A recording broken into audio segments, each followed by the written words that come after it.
Justru ya, kalau saya selalu sampaikan ke adik-adik saya di PSI ini, justru kalau orang bilang dan mempermasalahkan kita ini pembebek ya Pak Jokowi, kita ini pemujanya Pak Jokowi, ya mereka salah. Oh, Hmm. memang kita ini lahir karena pikiran-pikiran Pak Jokowi kok.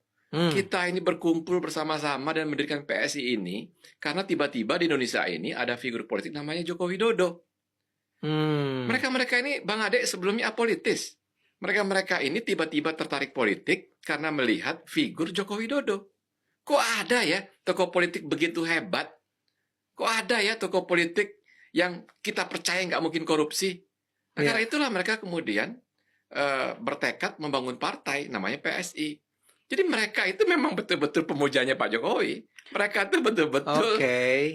pencintanya Pak Jokowi. Jadi kalau dari mereka kemudian muncul istilah Jokowisme, ya itu karena memang mereka menganggap Pak Jokowi itu segalanya. Itu bukan instruksi Anda.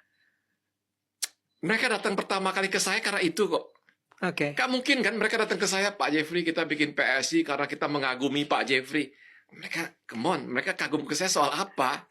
Sebagai pengusaha, saya bukan pengusaha yang sampai ke top 10 misalnya, atau Ya. top 20 misalnya. Enggak, gitu.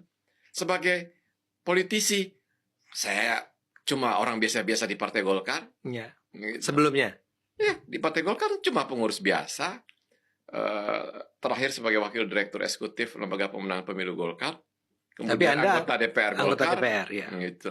Ya artinya bukan ketua umum Golkar saya kan. Ya, ya. Jadi kalau mereka datang ke saya kemudian mau bikin PSI ini karena mengagumi saya, rasanya nggak mungkin. Ya, ya, ya. Mereka datang ke saya ini karena menganggap saya sudah pengalaman di politik dan menganggap saya cukup, tanda kutip, jujur, cukup idealis bagi mereka ya tentu.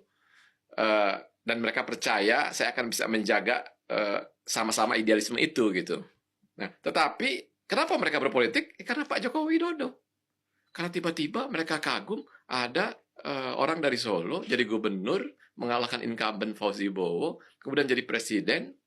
Wah, bagi mereka spektakuler betul. Bukan siapa-siapa bisa menjadi wali kota, menjadi gubernur, kemudian menjadi presiden, dan tetap mempertahankan nilai-nilai yang dia yakini. Gitu. Ya, ya. Nah, ini yang membuat mereka kemudian bersama-sama percaya harus ada partai yang juga punya nilai-nilai sama seperti yang diyakini oleh Pak Joko Widodo gitu.